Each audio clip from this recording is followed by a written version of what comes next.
Hey everyone, it's Jonathan, and welcome to the first episode of a mini-series I wasn't planning, but then, spur of the moment, decided I needed to add a bunch of extra episodes to the end of the year. I thought this would just be one episode. I saw there was going to be a handful of animated Christmas specials released this year, and I was like, that would make a good podcast. So I asked Katie Fabrick if she'd be interested in doing it with me, kind of last minute, but I figured we could pull it off. And then I started making a list of all the animated specials coming out across all the various streaming services, and I realized there was enough for at least 3 episodes. So in this episode, we're just doing the batch released on Apple TV Plus. The streaming service kind of flies under the radar, but they have some quality stuff on there, and surprisingly plenty for an episode like this. So this time we're talking about the special Christmas or winter episodes of Shape Island, Frog and Toad, and the Snoopy Show, plus the standalone special, The Velveteen Rabbit.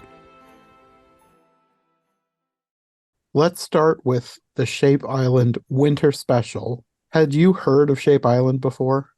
I did because I got a few ads for it, but other than that, I had never heard of it.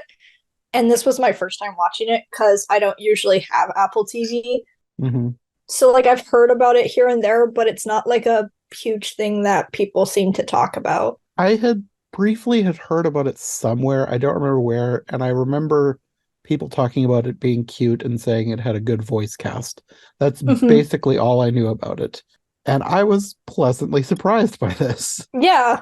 Because I went in thinking, well, this is just a little kid show. It's about shapes doing things. And I don't know, it seemed like, oh, this is just going to be something generic and cute for kids. Yeah. But it turned out to be actually really great. Yeah. And this might be my favorite of the 3 shorter episodes. Yeah, it was really fun. I wasn't expecting it to be what it was, and then I just had a lot of fun with it. I looked it up, but I haven't thoroughly read up on the story. I'm assuming this is computer animation, but it felt kind of stop motion-y. Yeah, it definitely had a stop motion look to it, especially with the Yeti's fur. Maybe it is stop motion. The reason I'm saying I assumed it was computer animation is because Circle floats. Yeah. But I suppose there are ways that they could have done that with stop motion. Oh, it is stop motion. Okay. Yeah. Because it did feel stop motion-y. Yeah. And I think I just assumed because of the way Circle was animated. But yeah, they could get around that by erasing whatever Circle is being held up by. Yeah.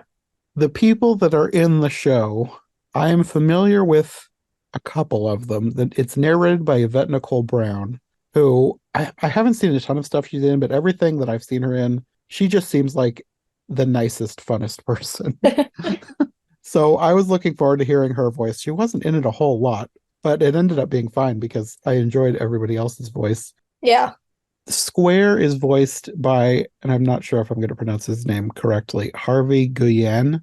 Oh, yeah, I know who that is. I know I've seen him in something, but I don't remember what. I know he's the voice of, I was going to say Nightcrawler, but it's not Nightcrawler, Nightwing in the Harley Quinn HBO Max show. Oh, really? Yeah. He plays Perito in Puss in Boots Last Wish. Oh, that's right. Okay, yeah. I forgot about that. Yeah. Yeah. He's also recently been in the new Blue Beetle movie, so if you want to see him again. I still haven't seen that. I need to watch that movie. I was looking forward to it, then it came and went from the theater and I never got a chance to see it. Yeah, I get that. And then Circle is voiced by Gideon Adlon, who I don't know. I'm looking her up right now to see if there's anything she's been in that I might recognize, but I don't recognize the name at all. She was in an episode of Moon Girl and Devil Dinosaur. Oh, okay. Probably one that I haven't seen because I'm still behind on that show. I need to just sit down and watch the rest of the show. I have too many shows I'm working on. I completely understand that. I did get through Moon Girl, though, because that was if I never finish some of these shows, that's one that I have to. Yeah. I'll never forgive myself if I don't. Yeah, it's such a good show. I need to finish what they've got out. It's very good. Highly recommend. And then Triangle is voiced by Scott Adsit, which I feel like I recognize his name, but I'm not 100% sure why I recognize it. Oh, Baymax. Oh, there we go. That's why I recognized his name. That's fun. But yeah, I thought it had a great cast. I really liked how it was written. It did not feel like it was like it was a kid show, but it didn't feel like they were like talking down to kids. Yeah. Like they invented this world of shapes and then they don't over explain anything. They just have these Hmm. shapes doing their thing in their world. Yeah. And it was way better than I expected. It was very wholesome and Yeah. like you said, like it was for kids obviously, but it didn't have that kind of like kid talk that a lot Uh-huh. of kids shows, even if they're not talking down, they just kind of talk like kids. They're like, Circle went over the mountain. Why did Circle go over the mountain? And then they're like, Uh-huh. there wasn't too much narration. The characters all had personality, which I wasn't exactly expecting that much from them. Yeah, me neither. They're they're shapes. Yeah. I my expectations were very low for this, and I was very pleasantly surprised. Yeah, like I could see myself returning to this show. I kind of want to also. I need to find time. Like I said, Yeah. I have too many shows I'm trying to watch, but this would be a good Hmm. one to watch. Like, even though it's a kid show, I think it would be worth watching. Yeah, like it's a very comforting, like a very good comfort show, Yeah, which I that's the feel feel I like got from it. yeah, I feel like we need more of those and I need to consume more of those. Yeah, yeah. So many things are action based or very emotionally like I love Moon Girl, but like that the ending, like I was like, ah, it's so emotionally, like I was just so emotional by the end of it, and I'm like, my goodness, like sometimes you just kind of need that show where you're attached to it, but you don't have that, like you don't go through an emotional roller coaster whenever you watch it. Uh-huh, uh-huh. But yeah, this wasn't exactly a Christmas special. They called it a winter special. Hmm. And it was basically these characters making up their own holiday because apparently Square suffers from seasonal depression. They didn't call uh, it that, but like that's what he had. exactly. I'm like, oh man, I feel you. So Circle and Triangle make up a Yeti based holiday to cheer him up. And then he becomes obsessed with finding the Yeti. And I really liked the way that the imaginary Yeti was animated and the way that they made it. They like made an actual realistic sounding holiday. Like a lot of holidays have like, I don't want to say fake backstories, but like if it's not fake, it's like steeped in some kind of mythology, you know? Yeah. And like I thought that they put this backstory together really well, having this Yeti, as ridiculous as it sounds, like eat this muffin and then be so happy that it roars and wakes up spring. It just Yeah. seemed like a good kids' holiday. The way that Yeah. they did it, it just seemed like, yeah, that sounds perfectly reasonable for a holiday. Right? It's bringing in the next year or whatever. Exactly. And I really liked this fake Yeti, even though there is a real one coming. But I liked the way that the fake one was first introduced. Yeah, and I like the paper like animation and all that. Uh-huh. And then eventually Square discovers that this holiday is not real. He's made it up and he goes to live in the woods, which cracked me up. And then Circle and Triangle go to find him, but accidentally discover a real Yeti, which was very cute. I really I liked the know. real Yeti. I was like, I want to give it a hug. It's so cute and so fluffy looking. And then there were moments of this that like genuinely made me laugh out loud because they're talking after they've been taken by this Yeti. Circle says, "We broke Square's heart when we told him the Yetis weren't real. So maybe this is some kind of cosmic lesson. Are we learning something?" Triangle goes, I haven't learned a thing. Yeah. That was very good. And then, of course, Square eventually discovers they've been taken by the Yeti. He goes to rescue them. And then he's like starstruck when he discovers the real Yeti. And like they're trapped in the cave because the Yeti is blocking the exit. And they can hear him out there like trying to make friends with the Yeti. And one of them yells, "You cannot start a book club with the monster that carried us away." But yeah, the Yeti is actually nice. And eventually they're quote unquote rescued. They weren't actually in any Hmm. danger. I think he was just protecting them from the storm. Yeah. And that's basically the end. But it was just really charming, sweet. Hmm. It's just I said something like, this is the antithesis of what most people think that a little kid show is. Yeah. Like, it's perfect for little kids, but like, it is not the kind of thing where you just sit there and feel your mind numbing. Yeah. Like it's entertaining for anybody. Yeah. It's fun, it's sweet, it's got some real good humor. The animation's engaging. The characters have a lot of personality to them. Hmm. It's really well done. Yeah, I really enjoyed it. But then, in contrast, Oh no. not that it's a bad show or anything, but Frog and Toad is very much a little kid show. It has great animation, Oh yeah. great voice cast, but the way it was written kind of got old. Yeah. Everything I felt like was over explained. Everything was a catastrophe, making a mountain out of a molehill. Like I'm maybe there are other episodes that are better than this one, but I felt like this one Hmm. was kind of what I don't want in a kids show. Yeah. Even though I thought, like, I went in thinking this is going to be the best one. I'm really looking forward to this. I remember reading Frog and Toad as a little kid. I Yeah. have not read it in decades. So maybe this is how it was written. It probably is. I probably am just Yeah. remembering things with rose-colored glasses, thinking that, oh, Hmm. this was just the perfect kids book. And maybe they do over-explain everything and it's just very simple. But I went in expecting this one to be the best, and I think it was probably my least favorite. Hmm. Like it was fine. I Yeah. I'm interested in seeing what the other episodes are like because like as much as it wasn't my favorite, it was not bad for a kids show. Like I've Yeah. seen much worse kids shows. This one Uh-huh. I would happily let my nephews watch this show. Hmm. And I think I was just disappointed by thinking that this is going to be the best one and having it not be the best one. Yeah, I can understand. My personal opinion is I think it was actually quite accurate to the books. Okay. Because there was moments where the characters, especially Toad, did blow things out of the water. Mm, Like they took the part where Toad is like, he said he was going to be here and he hasn't come back. Where is he? Did he fall down a hole? Did he get eaten by a monster? Like that's literally a scene in one of the books originally. okay.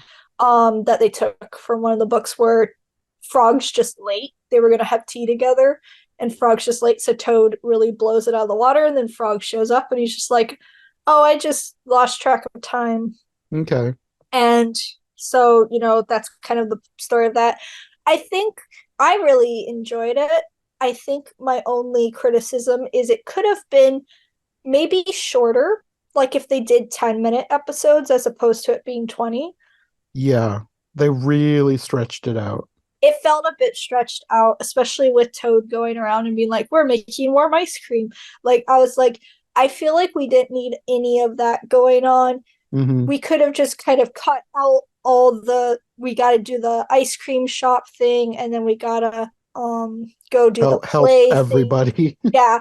Like, it felt like that was all in there because it was 20 minutes, and we could have just shortened it a bit where maybe he helps the snail with the mail and then he goes to the shop and it's closed and he's upset because he hit by the clock and then he goes back and Toad's like, I burnt another batch, but then they all get together and they realize, Christmas is just a happy time, and it Mm, just felt a bit long yeah. for the story that they were telling. I think the way you have it would have fixed a lot of the issues. Hmm. It really did feel stretched out. There was so many characters that seemed unnecessary. Like Mink probably would have been fine, but then Hmm. Mole, that got really old. Yeah. Yeah, like if I remember correctly, it's been a while since I've read the books and I only like owned a collection of them, like only a handful, but I do believe that they usually were shorter stories. Hmm. And so like I remember like one of them was Toad is sad and Frog's like, "Why are you sad?" And Toad says, "Well, it's my sad time now. I'm just sad. There's not really a reason." So Frog decides that he's going to sit with Toad and they just kind of sit and that's kind of the story. Hmm.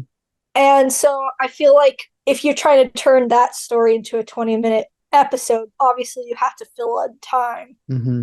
And so, I can understand why they did what they did. But I feel like if maybe instead of a 20-minute episode, they did two 10-minute episodes, Yeah. it might have been less, a little like, okay, you've knocked the tree over like three times.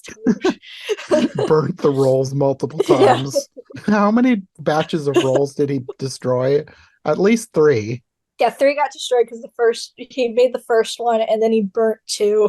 And you're like, at this point, Toad, it's a little less oops, you've missed it, and a little more like I think you're just trying to burn these rolls.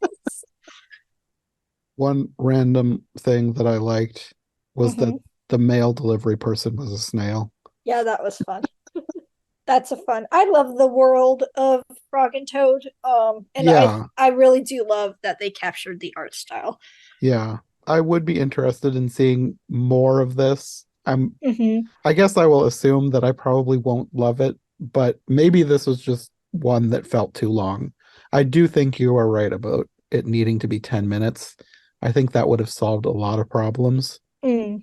because he really didn't need to help that many people. Toad did not need to burn multiple batches of rolls just to stretch the story out. Yeah.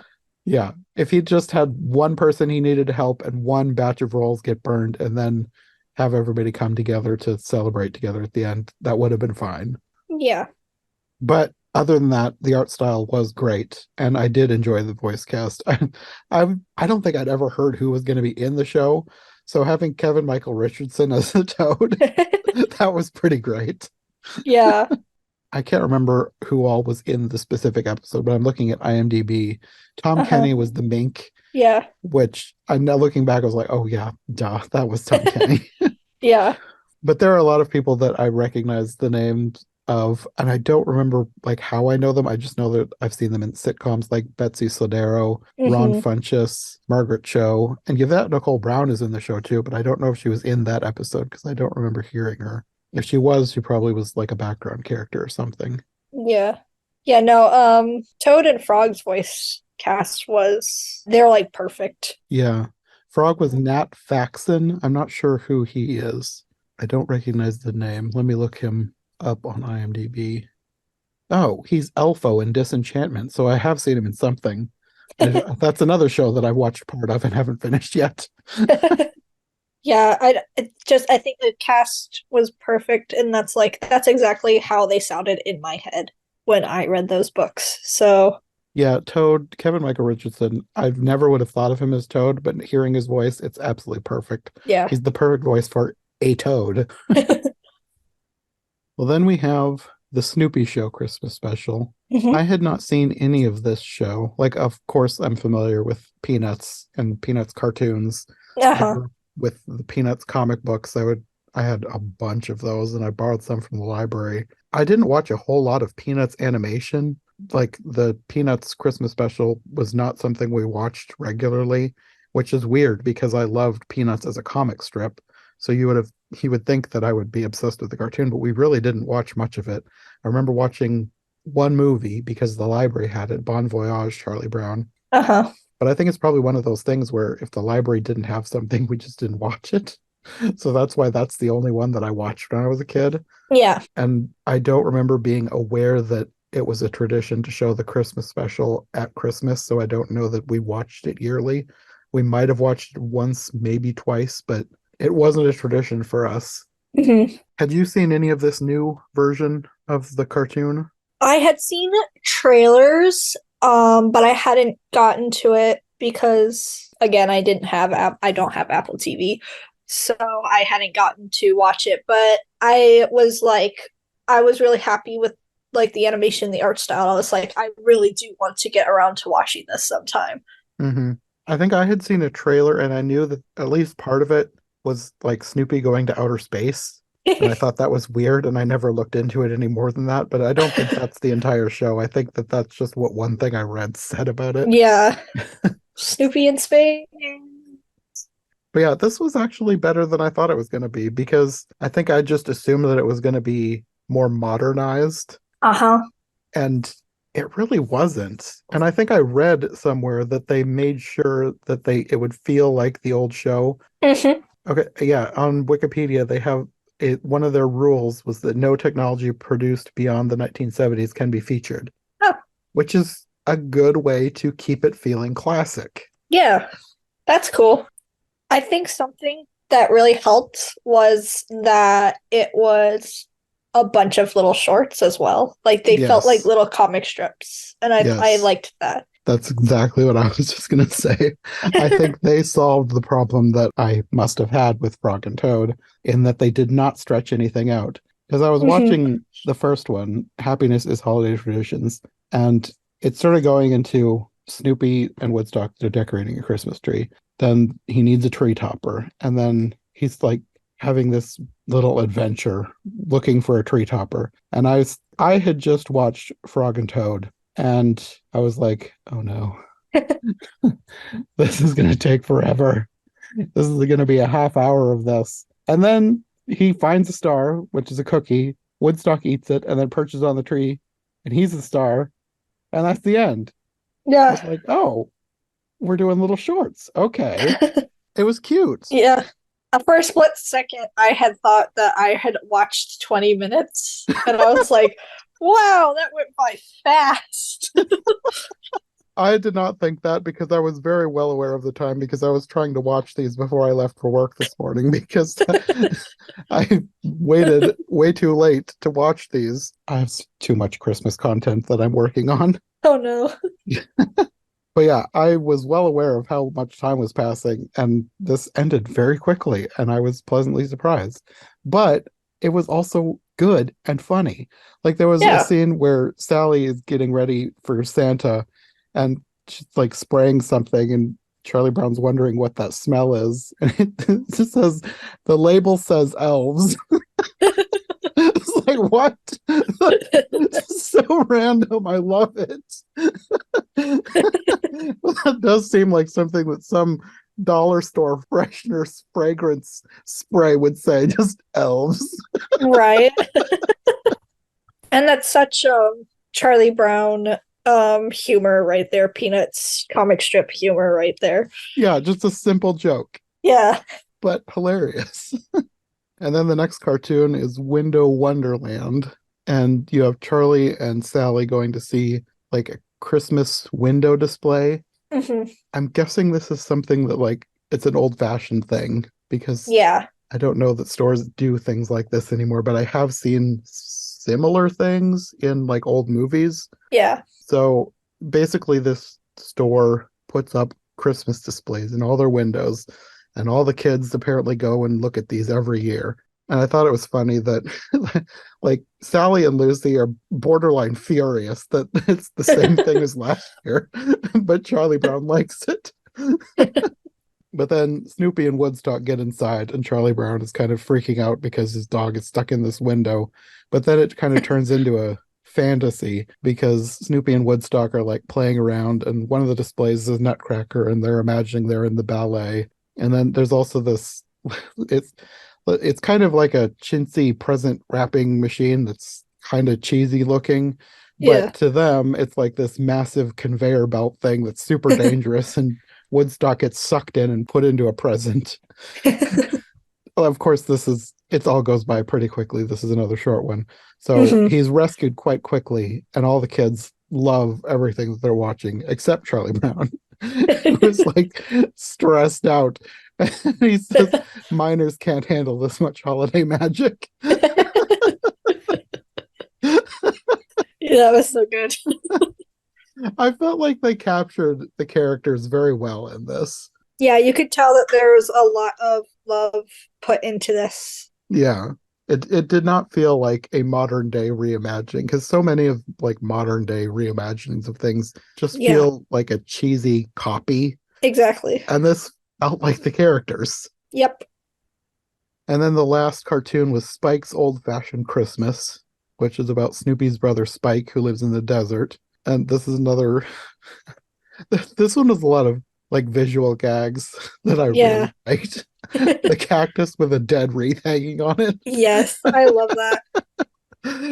I love that he writes a Christmas letter to Snoopy and then just waits for a passing tumbleweed and sticks it in, and somehow it gets to Snoopy. I love Charlie Brown just getting plowed into by the tumbleweed. And I loved when Charlie Brown is reading the letter to Snoopy. Spike says that he's having fun, but the picture that he put in the letter, he looks depressed. I love Spike. He's so good. And also, I don't know if it was meant to be, but his message seemed very passive aggressive, talking about, oh, we get extra mail deliveries this time of year. I should go check and see if anyone sent me anything. I don't know if that was supposed to be passive aggressive, but it kind of sounded like it. A bit. So Snoopy decides, because Spike looked so depressed in this picture, that he needs to send him stuff, and he wants to bring it himself. So he loads up a bag full of Christmas stuff and then lassos the tumbleweed, which tows him to the desert. Naturally. And I loved it. As soon as he got there, all the Christmas stuff just started dying immediately. But I also loved their solution, since they can't do any like snow related things because all the snow that he very foolishly packed has melted. They decide to make sand angels and rock men. That's so good. And then they're like sledding on sand dunes. And so I didn't really understand the thing with the Christmas lights. Did he just like plug it into a cactus? Or did I miss something? Yeah, he plugged it into a cactus. Okay. I didn't understand how the thing got electricity, but maybe it's not supposed to make sense.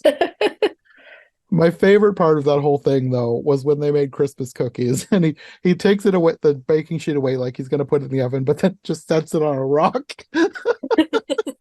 And he like waits for like 3 seconds, and then they're cooked. I wonder how possible that is. I mean, if it's hot enough, I bet you could do something like that. Yeah, I know probably. You could like fry an egg on a sidewalk on certain hot days. I'm sure it's possible. But then at the end, he writes a Christmas letter to Charlie Brown and addresses it to Resident and calls him the round-headed kid. But Charlie Brown loves it anyways because he said it still counts as a Christmas letter. Yeah.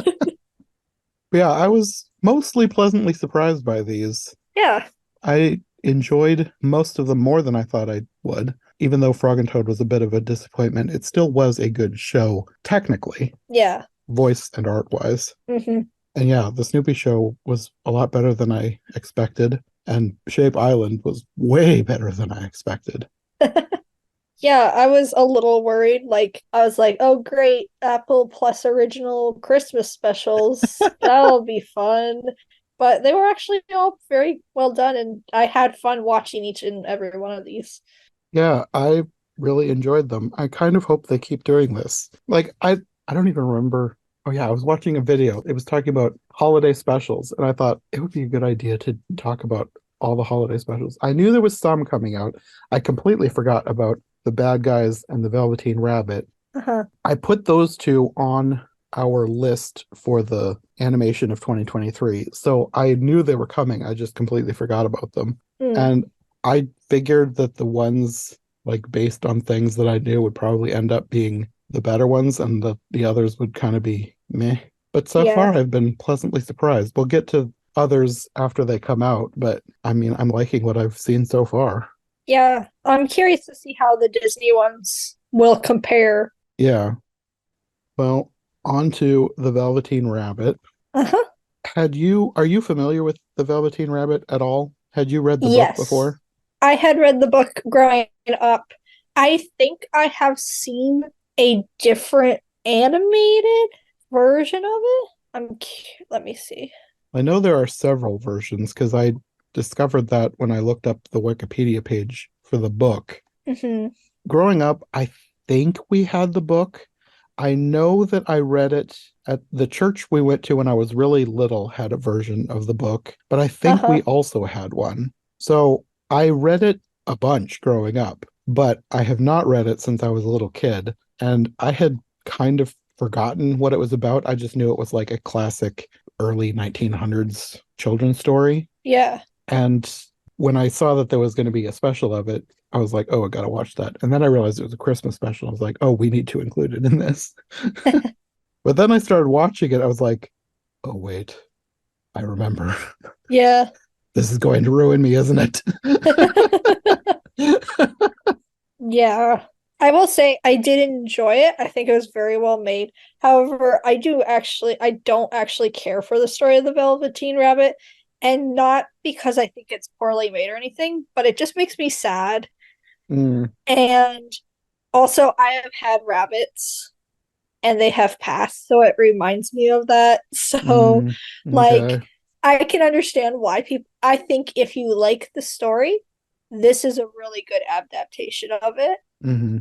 and I would recommend it. But for me personally, I will probably never watch it again because it makes me sad, and I'm glad that people have an adaptation of a book that they like that is good. Yeah. Yeah, this was a very good adaptation. Yeah. It's since it's been so long since I've read the book, I'm not 100% sure what parts are from the book and what parts are not, but I do know that a lot of it was from the book. There were Yeah. some things I think might have been changed. I think they added more to the little boy's life because I think more of the book was told from the perspective of the rabbit. Hmm. But for the most part, this was very faithful. Yeah. I do remember. I don't think you like knew about I don't think the boy had moved. I don't think he was known to be very shy in the original story. Like he didn't have much of a personality besides being the boy, Hmm. from what I remember from the story. Also, I do remember, and a thing that kind of stood out to me in this special was when the boy gets sick, there was no talk beforehand that he was going to be burned. That was a thing he didn't know about Hmm. until afterward, which I understand why they changed it. I think it's fine that they changed it. I'm not Hmm. like, no, it's not faithful. They changed it so that they can have that whole unconditional love. Just kind of added extra push to that. But I do remember them talking about that. I'm like, I don't think that was talk, at least not in the version I read growing up. He didn't know that was just a thing that happened after the boy got better. Hmm. And so it kind of like he was a little confused. He's like, what did I do? Why am I getting, And I was like, well, that's sad. So Hmm. I'm not going to say, I would say that maybe that's a little less sad in this version because he fully knew what he was going to do. I Hmm. guess you could say that might be a little bit less sad for kids. Instead of like this poor little plush rabbit being like, what did I do something wrong? And you're like, no. You didn't do anything wrong, you cute little rabbit. You're fine. But like Uh-huh. it's just a different way of telling the story. And I think that everything they added didn't take away from the story. Yeah. I kind of liked that instead of it just being a terrible thing that is going to happen to him, it becomes like a noble sacrifice. Mm-hmm.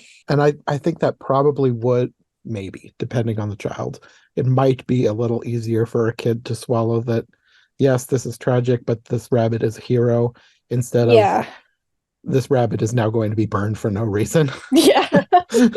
I do remember being like very distressed as a child. I'm just like, the rabbit did no, and like I didn't quite understand like the gravity of his fever and all that. Hmm. I was just like, it's like when I get sick, I don't have to burn any of my toys. So why does the poor rabbit have to be burned?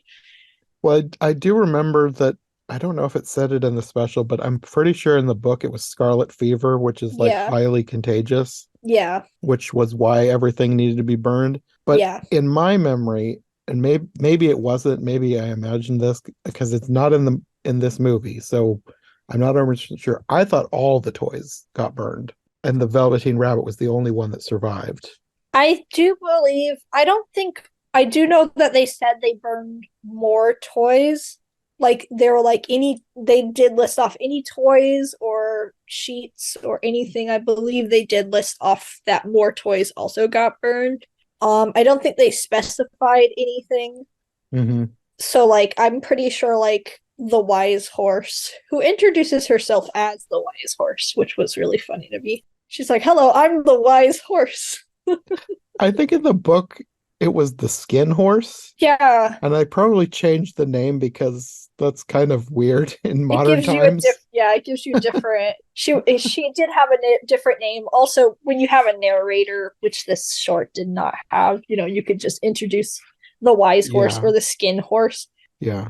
with the narrator. So that's fine. It was just a little funny to me that it's like, oh, you introduce yourself as the wise horse, do you? Yeah, I think the horse might have been the only cast member that I recognized because the horse was Helena Bonham Carter. Hmm. I'm not sure that I recognized anybody else. Yeah, just a cursory glance over IMDb, no names jump out at me as somebody that I know. It did seem to be a bit more of a smaller production, which was fine. I kind of liked that. Yeah. And I liked that they didn't stretch it out Hmm. because as unless the like I when I was looking up about the book, different places described it as a children's novel, but I don't think it was unless I had a very abridged version. I thought it was Yeah. like a picture book. I did. Yeah, I had a picture version of it Hmm. for sure. I don't know if there was more to it or not. I did not remember there being like chapters or anything. No. So I didn't think that this needed to be a full movie. And Mm-mm. apparently it has been adapted as a full movie several times, which Yeah. I feel like I need to look up more versions. I feel like this might end up being every version ever of the Velveteen Rabbit someday. If I have time, I have too many other every version ever things that I'm doing. But I now Yeah, am curious about what else is out there. I may have watched the 1986 version growing up because I'm like looking at the art style and it looks familiar. Okay. But out of any of, I don't think I do think I watched that one. I think my library had it because it Okay. does look very familiar. But I do remember it being pretty similar to this special. Like, I think it was only really half an hour. Hmm. So, It doesn't need to be longer. no, I really don't think it needs to be. And that's why I don't think that it's a novel length, because you think that there would probably be a true adaptation out there at one point. Yeah. No, like I, unless I've completely missed something, I don't think this is a very long story, and I don't think it needs to be a full movie. I think Hmm. this 45-minute special is Yeah. perfect. It's the perfect length for something like this. I Yeah. actually kind of wish more movies would be like 45 minutes, the ones based on kids' books, Yeah. because they always tend to like really stretch them out and put a whole bunch of stuff in, expand Uh-huh. characters, and sometimes that's fine. But Hmm. just telling the straight up story Yeah. for the most part, I think is a much better idea. Yeah. I agree. I'm kind of the opinion that movies in general could almost always tend to be shorter than they I have feel like become. I'm almost becoming that person too. Like, I was not somebody like that years ago. I wanted as much story as you can possibly give me. I want mhm. every TV series to have 10 seasons of 25 episodes each. And now I'm like, give me the shortest, best version of the story that you can. Don't stretch it out. Don't put filler in. I just want a Yeah. good story. Yeah, like I just feel like all movies nowadays are pushing almost to 3 hours, and I don't really think we need to do that. No, that's why I Not, still haven't seen the yeah. Avatar movies. Oh gosh, I haven't even touched those. Well, I like how they look. I think I might have seen the first one years ago. I did not go to the Hmm. theater, and I have still have not seen the latest one. I like how they look. The story sounds interesting, but it's 3 hours, and I don't have 3 hours. Yeah, I suppose I could make 3 hours if I needed to, but like yeah. But who I'm need not going to it? right now. I think for me, like Avatar, I'm not all that interested in. So like me even trying to make time for a 3 hour movie, like Avatar isn't worth it to me. Well, I like science fiction, I do like so science fiction, yeah. I think eventually I will see it, but like I it's a time yeah. commitment. Yeah, I feel like I'm just sitting there like it's less I will watch it one day or eventually I'll probably inevitably watch this at some point. Just eventually it'll it'll be on my path and I'll be watching it. But I don't know. It's just never really captured me, the characters or anything. But I'm glad people enjoy them and they're getting like 15 new ones or whatever. I don't remember how many. I don't remember how many have been greenlit, but I Yeah. mean, apparently people like them. Yeah, and that's and I'm glad that people get to enjoy the things they do. Hmm. Like not everything's made for me, and Yeah. that's completely fine. But maybe not every movie has to be 3 hours. Yes. No, it's good. I've gotten to the point where if I know a movie is going to be over 2.5, I'm probably going to skip it in the theater just because, like, I don't like to dehydrate myself and I don't want to go to the bathroom in the middle of a movie. So I probably will, unless it's like one of those things where it's like, I don't want spoilers. I really want to see this. I need to see Yeah. it before it gets spoiled. I will make the sacrifice and Yeah. go. But if it's just a random movie that I'm not part of a series and something that I don't mind if I hear a spoiler, I'll probably Hmm. wait till it goes on video or streaming. Yeah. No, that's understandable. Well, anyways, back to the Velveteen Rabbit. Yeah. What did you think of the animation? I thought it was interesting. Um, it's a TV special, so you have to, I don't want to say lower your expectations Hmm.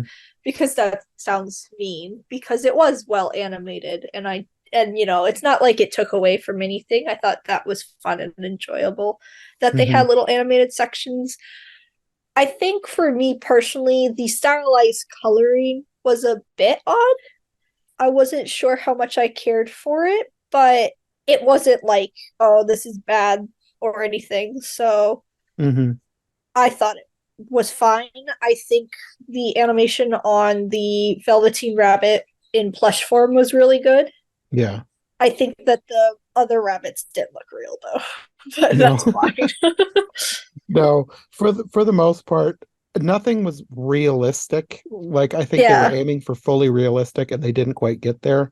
But for something like this, I don't care. yeah, And especially for the like real world when the Velveteen Rabbit is talking and interacting with the real rabbits, it yeah, looked good enough. And the Velveteen Rabbit himself actually looked great as a plush, the moving version.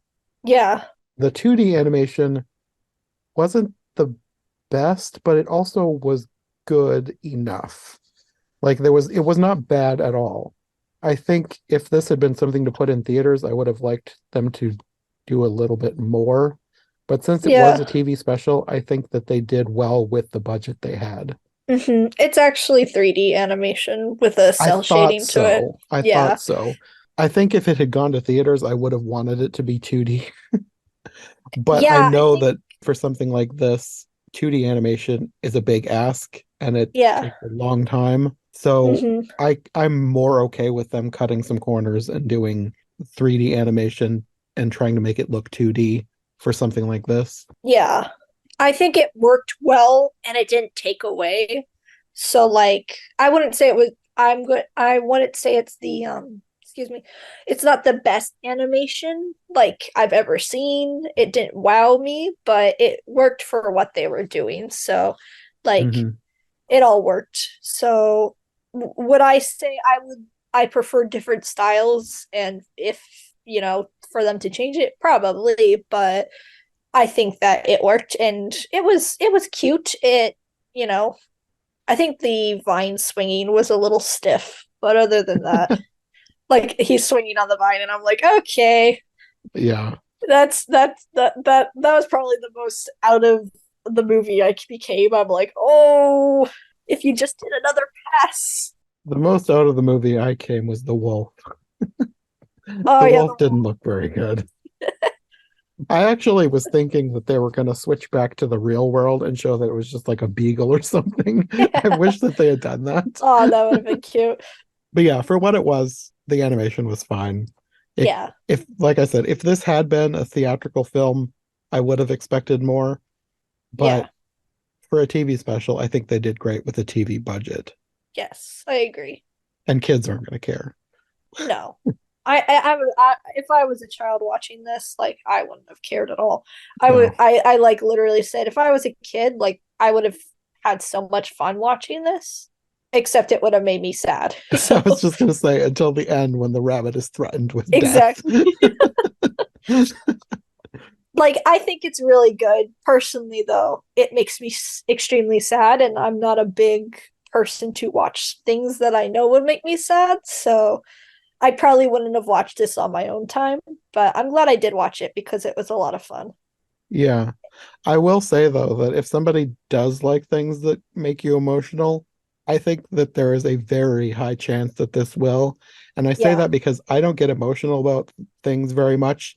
This got a single tear out of me. So Oh, it's got the single tier rating.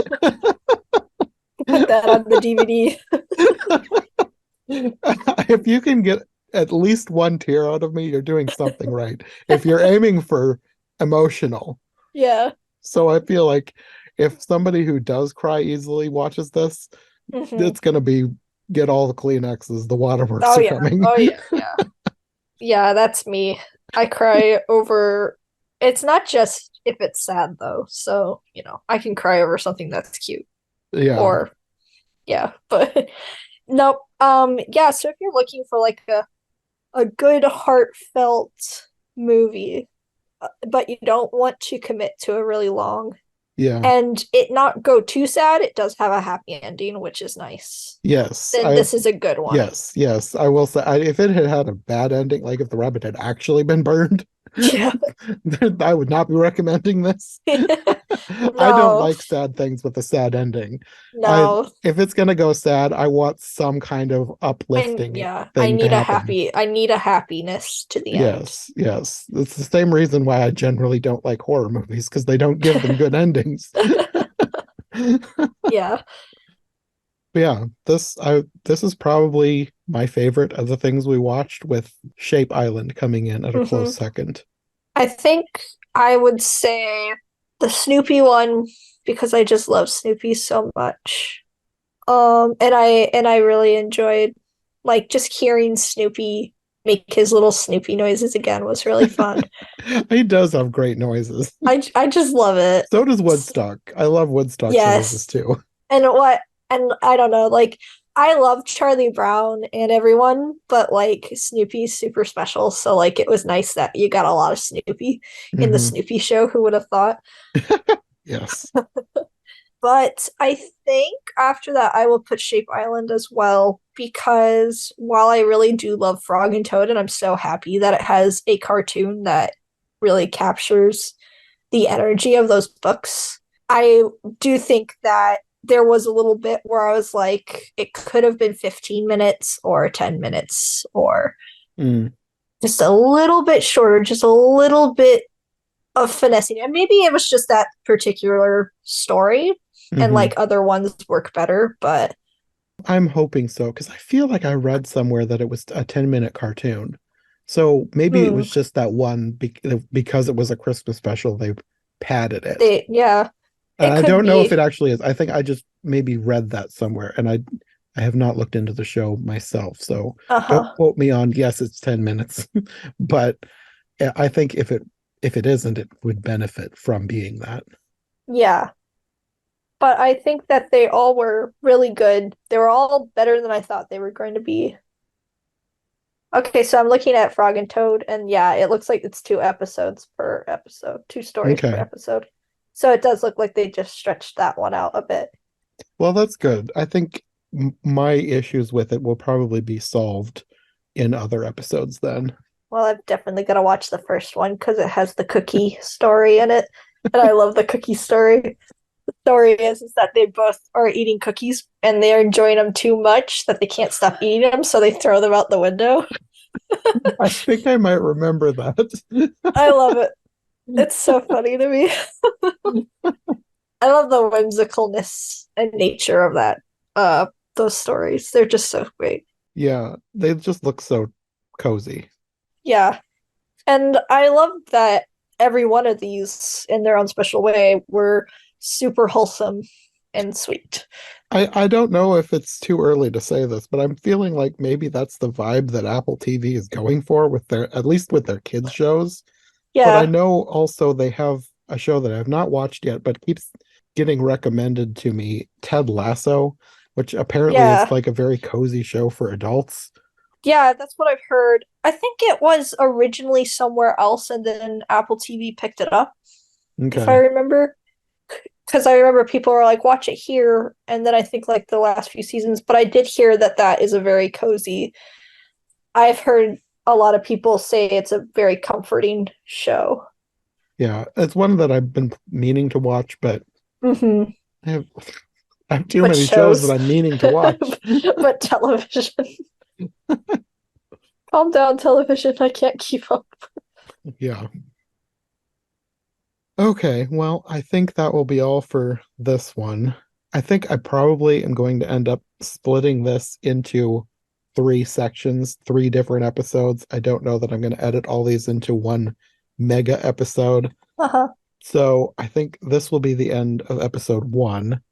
Mm-hmm. Next time, we will come back and talk about two bigger specials. Well, one is not what they're from franchises that one is a shorter special. One is actually a Yeah, movie, which I did not realize at the time. I did not either. We're going to talk about The Bad Guys, A Very Bad Holiday, I believe it's called, and then Yes. Merry Little Batman. I'm so excited for Merry Little Batman. Me too. I am very curious about this one. Well, until then, do you want to let people know where they can find you if they want more from you? Yeah, you can find me on Twitter and Instagram at Katie Draws Things, and I draw things, and I have some real cool artwork there that you can follow me. And yeah, it's a good time there. Okay, well, we will see you in the next episode. Yeah.